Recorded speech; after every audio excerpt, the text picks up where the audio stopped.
Assalamualaikum warahmatullahi wabarakatuh. Selamat pagi semuanya. Kami dari kelompok satu. Di sini kami akan mempresentasikan mengenai regresi linier sederhana. Adapun anggotanya yaitu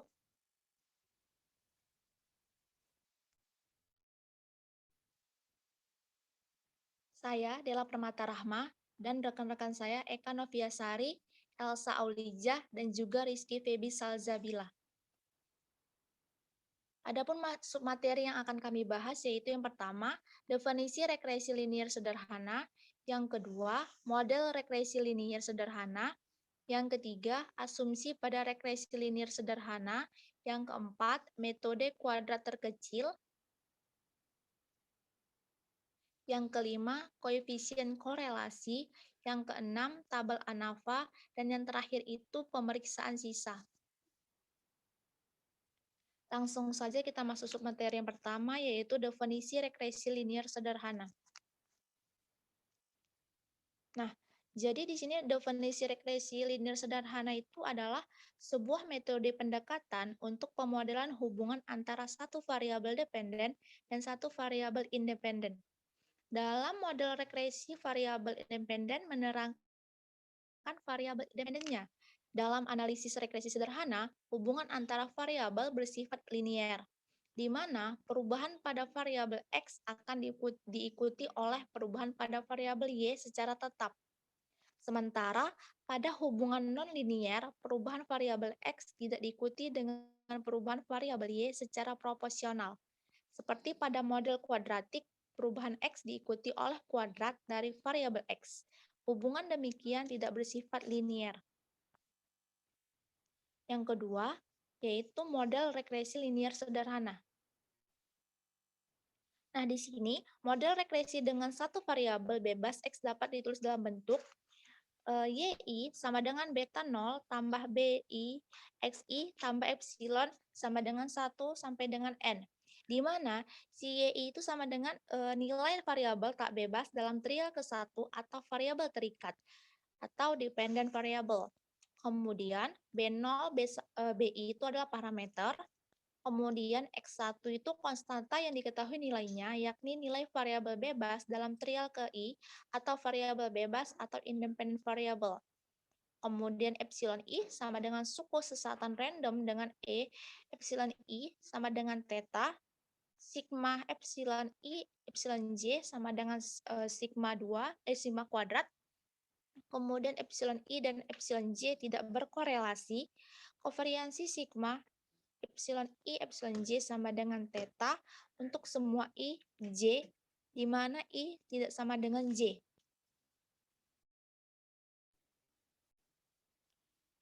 Kemudian yang ketiga, asumsi pada regresi linier sederhana. Nah, yang pertama itu ada uji normalitas. Di mana uji normalitas ini adalah untuk melihat apakah nilai residual terdistribusi normal atau tidak. Model regresi yang baik adalah memiliki nilai residual yang terdistribusi normal. Jadi, uji normalitas bukan dilakukan pada masing-masing variabel, tetapi pada nilai residualnya gitu. Sehingga sering terjadi kesalahan yang jamak, yaitu bahwa uji normalitas dilakukan pada masing-masing variabel. Hal ini tidak dilarang, tetapi model regresi memerlukan normalitas pada masing-masing si variabel penelitian itu. Jadi untuk normalitas dapat dilakukan dengan menggunakan uji C kuadrat, uji Lilliefors, dan uji Kolmogorov-Smirnov. Nah, jika residualnya tidak normal tetapi dekat dengan nilai kritis atau misalnya significance Kolmogorov-Smirnov sebesar 0,049, maka dapat dicoba dengan metode lain yang mungkin memberikan justifikasi normal. Tetapi, jika jauh dari nilai normal, maka dapat dilakukan beberapa langkah, yaitu yang pertama itu kita harus melakukan transformasi data, yang kedua melakukan trimming data outliers atau menambah data observasi. Nah, jadi transformasi dapat dilakukan ke dalam bentuk logaritma natural, akar kuadrat, inverse, atau bentuk yang lain, tergantung dari bentuk kurva normalnya. Kemudian bentuk bentuk kurvanya itu bisa normal, apa bisa dia ke kiri, ke kanan, mengumpul di tengah, atau menyebar ke samping kanan dan kiri. Sebenarnya, uji normalitas bukan termasuk dalam uji asumsi klasik, tetapi diperlukan dalam statistik, parametrik, dan juga regresi linier. Kemudian yang kedua, uji autokorelasi, di mana uji autokorelasi ini adalah untuk melihat apakah terjadi korelasi antara suatu periode T dengan periode sebelumnya atau T sampai 1. Secara sederhana adalah bahwa analisis regresi ini adalah untuk melihat pengaruh antara variabel bebas terhadap variabel terikat. Jadi, tidak boleh ada korelasi antara observasi dengan data observasi sebelumnya. Nah, jadi di dalam uji autokorelasi ini hanya dilakukan pada data time series atau bisa kita bilang runtut waktu gitu. Dan tidak perlu dilakukan pada data cross section seperti pada kuesioner di mana pengukuran semua variabel dapat kita lakukan secara serempak pada saat yang bersamaan. Nah, selanjutnya ada uji heteroskedastisitas, di mana uji heterokedastisitas ini adalah untuk melihat apakah terdapat ketidaksamaan varians dari residual satu ke pengamatan lainnya gitu. Sehingga model regresi yang dapat memenuhi persyaratan adalah di mana terdapat kesamaan varians dari residual satu ke pengamatan lainnya, atau kita sebut dengan hemokedastisitas. Deteksi heterokedastisitas dapat dilakukan dengan metode scatter plot dengan memasukkan nilai JPRED atau nilai prediksi dengan SID atau nilai residualnya. Model yang baik didapatkan jika terdapat pola tertentu pada grafik, seperti mengumpul di tengah, menyempit kemudian melebar, atau sebaliknya, melebar kemudian menyempit. Dan untuk uji statistik yang dapat digunakan pada uji heteroskedastisitas ini adalah uji Glatzer, uji Park, atau uji White. Oke, selanjutnya akan disambung oleh teman saya, Feby.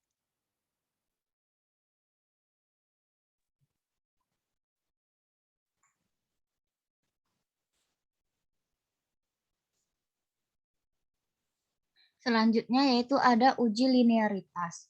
Uji linearitas dipergunakan untuk melihat apakah model yang dibangun mempunyai hubungan linear atau tidak.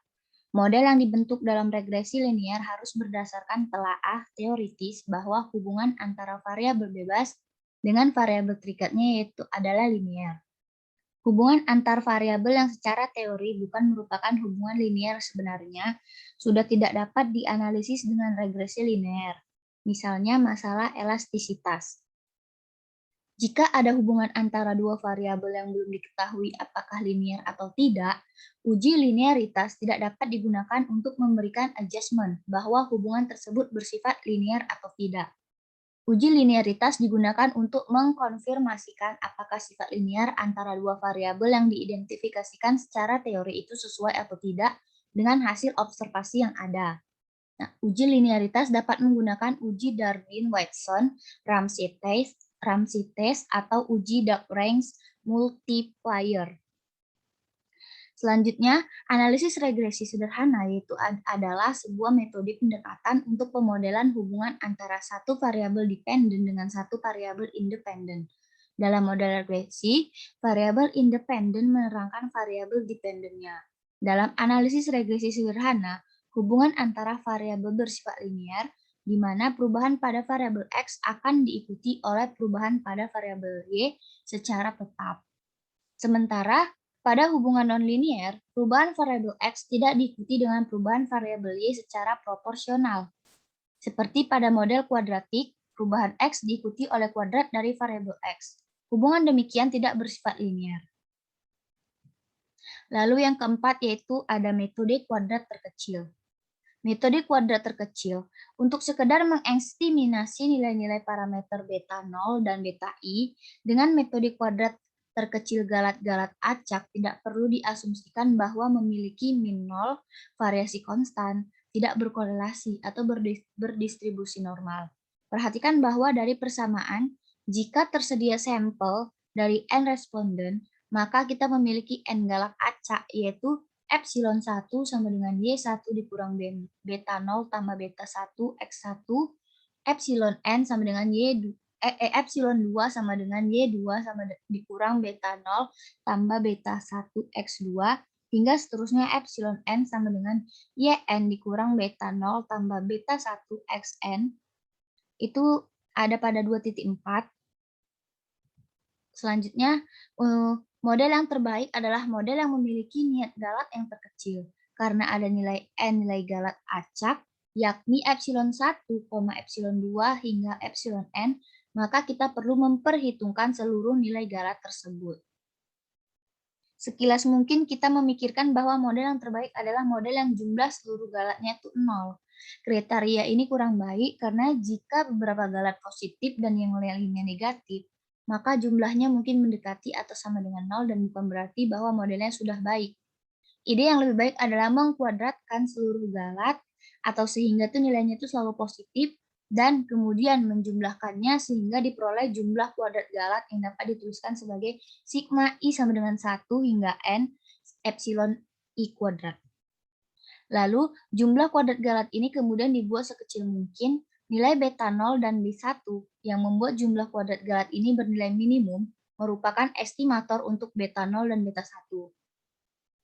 Yang selanjutnya masing-masing akan dinotasikan dengan beta 0 dan beta 1. Estimator ini dinamakan estimator kuadrat terkecil atau least squared estimator. Dapat dibuktikan secara matematis bahwa rumus untuk B1 adalah N dikali sigma I sama dengan 1 hingga N XI YI dikurang sigma I sama dengan 1 hingga N XI dikali sigma I sama dengan 1 hingga N YI per N dikali sigma I sama dengan 1 hingga N XI kuadrat dikurang buka kurung sigma I sama dengan 1 hingga N XI tutup kurung kuadrat. Nah, ini tuh ada pada titik 2.5. Nah, metode kuadrat. Sedangkan untuk rumus BO adalah sigma I sama dengan 1 hingga N YI dikurang BI dikali sigma I sama dengan 1 hingga N XI per N. Itu 2.6, BO sama dengan, atau BO sama dengan Y bar dikurang B1 X bar, atau BO sama dengan sigma I sama dengan 1 hingga N XI kuadrat dikali sigma I sama dengan 1 hingga N YI dikurang sigma I sama dengan 1 N XI dikali sigma I sama dengan 1 N XI YI per N dikali sigma I sama dengan 1 hingga N XI kuadrat dikurang buka kurung sigma I sama dengan 1 hingga N XI tutup kurung kuadrat. Nah, ini yang kedua itu BO, yang kedua itu ada di 2.7 dan yang ketiga di 2.8. Nah, ketiga rumus BO di atas ekuivalen, yakni akan memberikan hasil yang sama jika dipakai untuk menghitung B0. Untuk menghitung B0 dan B1, penulis menyarankan pertama-tama menghitung B1 dengan menggunakan rumus 2.5 yang tadi, dan selanjutnya menghitung B1 dengan rumus 2.6 yang tadi atau 2.7 yang tadi. Rumus untuk B1 juga dapat disajikan dalam bentuk B1 sama dengan sigma I sama dengan 1 hingga N XI YI per sigma I sama dengan 1 hingga N XI kuadrat, yaitu rumus 2.9 di mana XI sama dengan XI dikurang X bar dan YI sama dengan YI dikurang Y bar. Di awal telah disebutkan bahwa untuk sekedar mengestimasi nilai-nilai parameter beta 0 dan beta 1 dengan metode kuadrat kecil, maka asumsi-asumsi yang telah disebutkan terdahulu tidak diperlukan, tetapi kita tidak dapat menilai baik tidaknya estimator yang diperoleh. Jika galat-galat acak epsilon 1, epsilon 2 hingga epsilon n diasumsikan semuanya memiliki min 0 dan variasi sigma kuadrat dan tidak korelasi atau tidak perlu asumsi normalitas, maka estimator B0 dan B1 yang diperoleh memiliki sifat-sifat yang baik, yakni tidak bias dan memiliki variansi terkecil di antara estimator-estimator linear lainnya, atau dikenal dengan Base Linear Estimator atau BLEU. Nah, selanjutnya akan dijelaskan oleh teman saya, Elsa Auliza. Baiklah, selanjutnya saya akan memaparkan materi terkait koefisien korelasi. Next. Nah, koefisien korelasi ialah pengukuran statistik kovarian atau asosiasi antara dua variabel. Besarnya koefisien korelasi berkisar antara positif 1 sampai dengan negatif 1. Koefisien korelasi menunjukkan kekuatan hubungan linier dan arah hubungan dua variabel acak. Jika koefisien korelasi positif, maka kedua variabel mempunyai hubungan searah. Artinya, jika nilai variabel X tinggi, maka nilai variabel Y akan tinggi pula. Sebaliknya, jika koefisien korelasi negatif, maka kedua variabel mempunyai hubungan terbalik. Artinya, jika nilai variabel X tinggi, maka nilai variabel Y akan menjadi rendah dan berlaku sebaliknya. Koefisien korelasi linier antara X dan Y disajikan dengan Rxy dan didefinisikan sebagai berikut. Rxy sama dengan sigma xy per akar sigma x kuadrat dikali sigma y kuadrat, di mana x sama dengan x besar dikurang x bar dan y sama dengan y besar dikurang y bar. Next.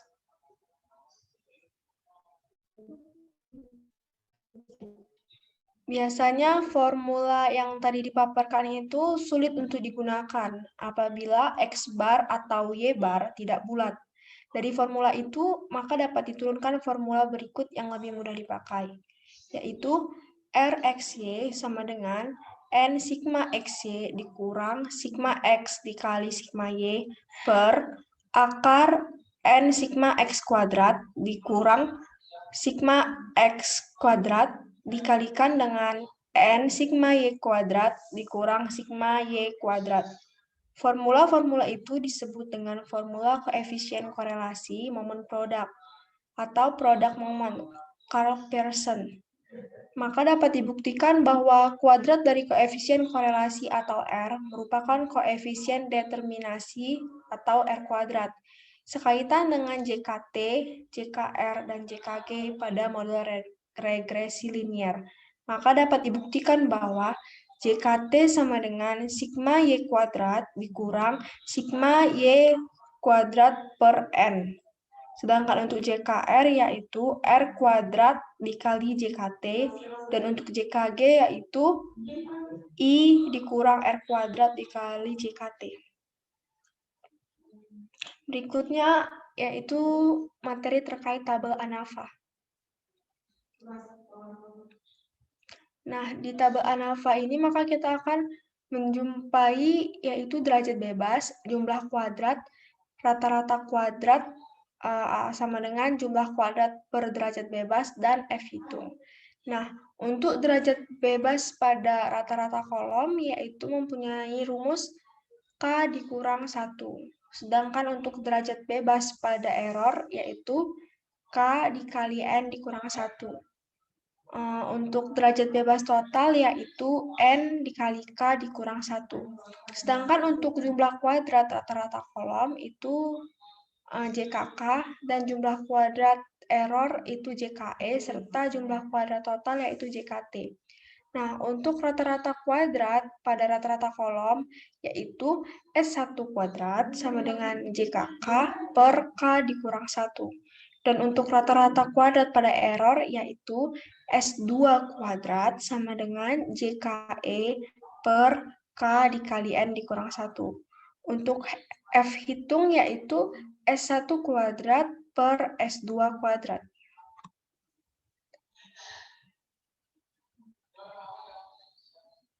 Next.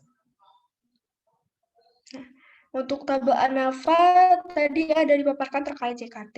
Nah, di sini ada terbagi dua, yaitu yang pertama untuk ukuran sampel yang sama banyak, dan yang kedua untuk ukuran sampel yang tidak sama banyak.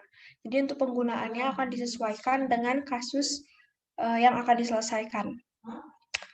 Untuk ukuran sampel yang sama banyak, itu JKT-nya menggunakan sigma I sama dengan 1 hingga K dikali sigma J sama dengan 1 hingga N X IJ dikurang T kuadrat per NK. Dan untuk JKK-nya yaitu sigma I sama dengan 1 hingga K dikali dengan TI kuadrat per N, lalu dikurang dengan T kuadrat per N dikali K. Sedangkan untuk JKE yaitu sama dengan JKT per JKK, di mana K adalah kolom dan N merupakan baris. Sedangkan untuk ukuran sampel yang tidak sama banyak, maka JKT yang akan kita gunakan yaitu sigma I sama dengan 1 hingga K dikali sigma J sama dengan 1 hingga K, X IJ dikurang T kuadrat N. Sedangkan untuk JKK yaitu sigma I sama dengan 1 hingga K, TI kuadrat per NI dikurang T kuadrat per N. Dan untuk JKE yaitu JKT dikurang JKK. Derajat bebas error sama dengan N dikurang K, sedangkan N merupakan jumlah sampel.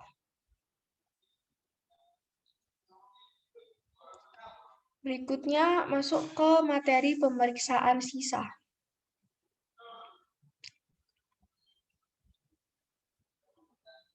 Next. Pemeriksaan sisa di sini sisa yang dimaksud bukan berarti sampah. Yang tidak epsilon I sama dengan YI dikurang Y kuadrat I berguna. Sisa kaya akan informasi dan karena itu merupakan bagian yang amat penting dalam setiap analisis data. Informasi dari data semula yang tidak terserap oleh model akan menjadi sisa. Jika semua pola yang ada pada data telah masuk dalam model, maka sisa akan berbentuk acak. Tetapi, jika model tidak mampu mengambil semua pola pada data, maka sisa akan mempunyai kecenderungan tertentu. Dalam hal itu, model belumlah baik betul, dalam arti masih dapat disempurnakan. Jika sisa sudah terbentuk acak, maka anggapan tentang kenormalan dan kesamaan variansi dapat diuji dari sisa tersebut. Next.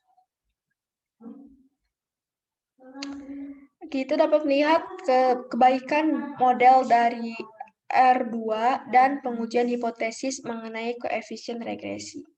Ketidakcocokan model dengan data dilihat dengan mengamati sisa. Begitu pula apakah ada pencilan dalam data dapat dilihat dengan mengamati sisa. Sisa secara kasar memberi keterangan tentang data yang tidak mengikuti pola umum model yang digunakan, ditandai oleh sisanya relatif besar. Makin besar sisa, makin jauh data menyimpang dari model. Adanya pola yang teratur atau sistematis dalam sisa menunjukkan bahwa modelnya belumlah baik. Model yang sudah baik ditandai oleh pola sisa yang acak. Baiklah, berikutnya akan disampaikan oleh teman saya yaitu Eka Noviasari. Selanjutnya, data pencilan sering terdapat di pinggir. Mungkin muncul karena kesalahan mengamati atau mencatat, tapi tidak jarang pula data itu sesungguhnya sejati. Salah satu kelemahan metode kuadrat terkecil adalah data aneh tersebut mempunyai pengaruh yang proporsional lebih besar daripada data yang di tengah. Uji T dan F yang digunakan bersifat kekar.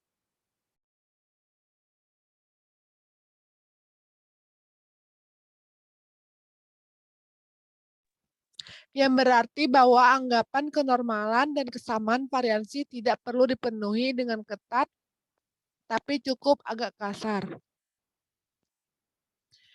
Selanjutnya, tujuan pemeriksaan sisa. Yang pertama, apakah sisa telah berpola acak? Yang kedua, apakah anggapan kenormalan tidak dilanggar? Yang ketiga, apakah variansi dapat dianggap tidak berubah? Yang keempat, apakah ada data yang tidak mengikuti pola umum atau pencilan? Yang kelima, apakah peubah yang masuk dalam model mungkin bukan berbentuk linear? Dan yang keenam, apakah peubah yang berpengaruh telah masuk ke dalam model? Selanjutnya, berikut beberapa plot sisa yang penting menurut N. Draper dan H. Smith Applied Regression Analysis. Ada 4. Yang pertama, plot sisa menurut besarnya. Yang kedua, plot sisa menurut urutan pengambilan data, bila diketahui. Yang ketiga, plot sisa terhadap Y aksen.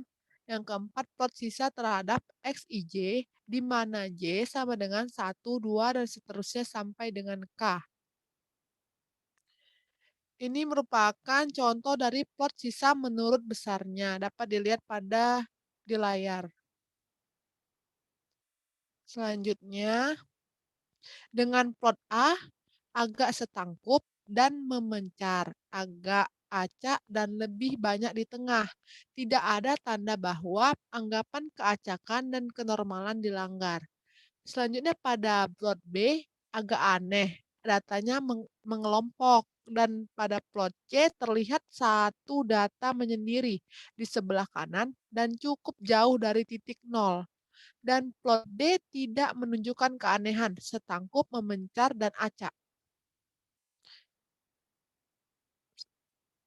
Selanjutnya, ini merupakan plot sisa menurut besarnya untuk contoh yang sebelumnya dapat dilihat pada layar. Terlihat pada plot sisa menurut besarnya, ada data ketujuh yang memencil di sebelah kiri, sedang data yang lain mengumpul di bagian tengah. Datanya memencar dan acak. Tidak ada tanda bahwa anggapan keacakan dan kenormalan dilanggar. Pengaruh waktu kadang masuk dalam model melalui urutan melakukan percobaan. Contohnya, suatu reaksi kimia mungkin dipengaruhi oleh cahaya sehingga pengamatan yang dilakukan waktu siang dan malam berlainan hasilnya. Suatu cara melihat apakah waktu yang mempengaruhi percobaan adalah membuat plot sisa menurut urutan pengambilan data. Ini merupakan contohnya. Selanjutnya, jika data mengumpul di sekitar dua garis yang sejajar seperti A pada gambar, ini menunjukkan sisa tidak acak dan ada hubungan linear.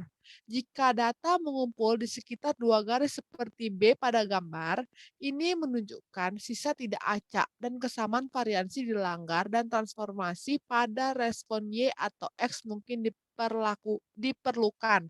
Jika data mengumpul di sekitar dua kurva yang melengkung seperti C pada gambar, ini menunjukkan sisa tidak acak dan ada hubungan kuadratis. Sekian pemaparan dari kelompok 1, kurang lebih kami mohon maaf. Wassalamualaikum warahmatullahi wabarakatuh.